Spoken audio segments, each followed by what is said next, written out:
Hello friend, welcome to my YouTube channel AK Bio Tutorial. আজকে আমরা আলোচনা করব ক্লাস 12 বায়োলজি সাবজেক্টের ABTA টেস্ট পেপারের সমস্ত MCQর উত্তর নিয়ে। সম্পূর্ণ নির্ভুল উত্তর পেতে এই চ্যানেলটিকে সাবস্ক্রাইব করে রাখো। তো চলো শুরু করা যাক। কোনো বীজে শস্যের বাইরে বর্তমান ভ্রূণপোষক কলার অংশবিশেষকে কি বলা হয়? টেস্টা, টেগমেন, পেরিস্পাম নাকি এরিল? সঠিক উত্তর হয়ে যাবে টেস্টা। পরের প্রশ্ন, নিম্নলিখিত কোন ক্ষেত্রে ওজেনেসিস পদ্ধতিতে মিওসিস 2 ঘটে? এক্ষেত্রে সঠিক উত্তর হয়ে যাবে অপশান সি, গোনোসাইট থেকে উটিড। ওকে, এবং প্রথম উত্তর কী ছিল আমাদের?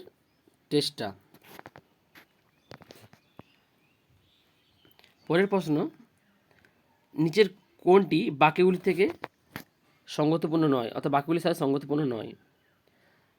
এইডস, হ্যাপাটাইটিস বি, জেনিটাল ওয়ার্ডস নাকি ট্রাইকোমোনিসিস? তো এখানে সঠিক উত্তর হয়ে যাবে কি? ট্রাইকোমোনিসিস। এটা কিন্তু এইডস, হ্যাপাটাইটিস বি এবং জেনিটাল ওয়ার্ডস এর সাথে সম্পর্কিত নয়। ওকে, এইডস, হ্যাপাটাইটিস বি এবং জেনিটাল ওয়ার্ডস এগুলো হচ্ছে ভাইরাস আক্রান্ত রোগ, কিন্তু ট্রাইকোমোনিসিস হচ্ছে প্রোটোজো আক্রান্ত রোগ। ওকে, একটি পপুলেশনে উপস্থিত জিনের সমষ্টিকে কী বলা হয়? একটি পপুলেশনে উপস্থিত সমগ্র জিনের যে সমষ্টি সেটাকে বলা হয় জিন পুল। এর খুবই গুরুত্বপূর্ণ একটা প্রশ্ন। পরের প্রশ্ন, খণ্ডিত জিন সংক্রান্ত কোন তথ্যটি সঠিক নয়? এখানে ভালো করে পড়বে, এই ধরনের প্রশ্নগুলোকে ভালো করে পড়ে উত্তর দেবে। খণ্ডিত জিন সংক্রান্ত কোন তথ্যটি সঠিক নয়? তো দেখো কী কী বলা আছে আমাদের। খণ্ডিত জিনের অ্যাকশন থেকে এমআরএনএ গঠিত হয়। এই যে খণ্ডিত জিন যেটা, সেখান থেকে কিন্তু অ্যাকশন থেকে এমআরএনএ তৈরি হয়। এই কথাটি কিন্তু সত্যি এবং সঠিক তথ্য এটা। অপশান বি বলছে খণ্ডিত জিনের এন্ট্রান্স থেকে এমআরএনএ গঠিত হয় না। এটা ঠিক। যদি খণ্ডিত জিনের অ্যাকশন থেকে এমআরএনএ গঠিত হয়, তো স্বাভাবিকভাবে খণ্ডিত জিনের এন্ট্রান্স থেকে কিন্তু এমআরএনএ গঠিত হয় না। তার মানে অপশান এ এবং বি দুটাই ঠিক। অপশান সি, প্রোক্যারিওটিক কোষের খণ্ডিত জিনের এন্ট্রন থাকে। এই তথ্যটি কিন্তু সঠিক নয়।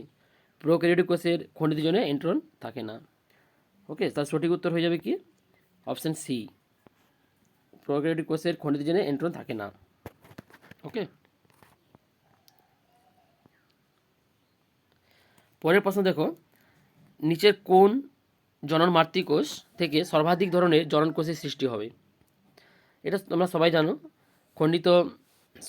এবং জনন মাতৃকোষ থেকে সর্বাধিক ধরনের জনন কোষের সৃষ্টি হয় অপশান নাম্বার বি, অর্থাৎ capital A small A, capital B small B থেকে। ওকে, অ্যান্সার হয়ে যাবে অপশান বি।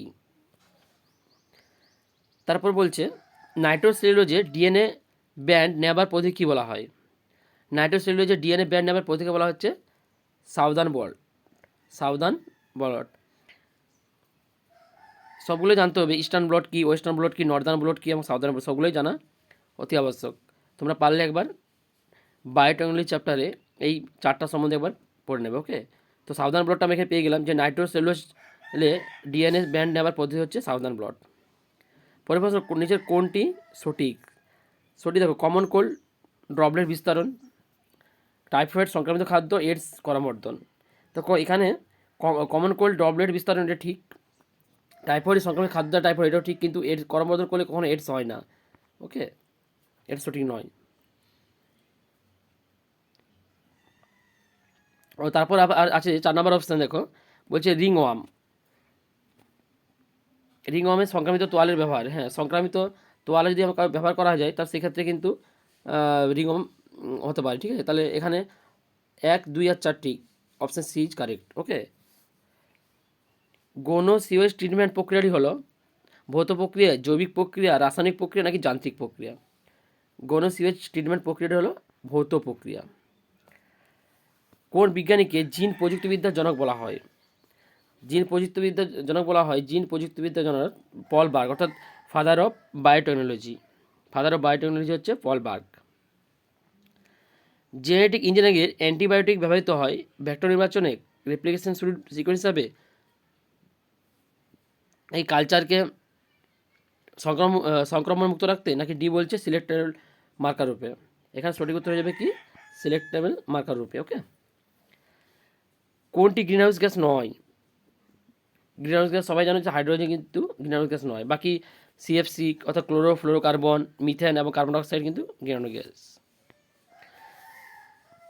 তারপর প্রশ্ন দেখো, মনে করো সব ব্যাকটেরিয়া এবং ছত্রাক বিনষ্ট হয়ে গেছে, এক্ষেত্রে কি হবে? তো এক্ষেত্রে অ্যান্সার হয়ে যাবে কি মৃতদেহ ও রেচন পদার্থ স্থগিত হবে। ওকে, অর্থাৎ অ্যান্সার সি। ইকোলজিক্যাল নিচ কি? ইকোলজিক্যাল নিচ হলো ইকোসিস্টেমে কোনো জীবের ভূমিকা, অর্থাৎ একটা ইকোসিস্টেম, সেখানে কোনো জীবের ভূমিকা হলো ইকোলজিক্যাল নিচ। ওকে, তো প্রত্যেকটা পেজের এভাবে সঠিক উত্তর সহ ভিডিও পেতে এই চ্যানেলটিকে অবশ্যই সাবস্ক্রাইব করে রাখো এবং বন্ধুদের মধ্যে শেয়ার করো। ওকে, আমরা নিয়ে আসছি পরের ভিডিও। Thank you.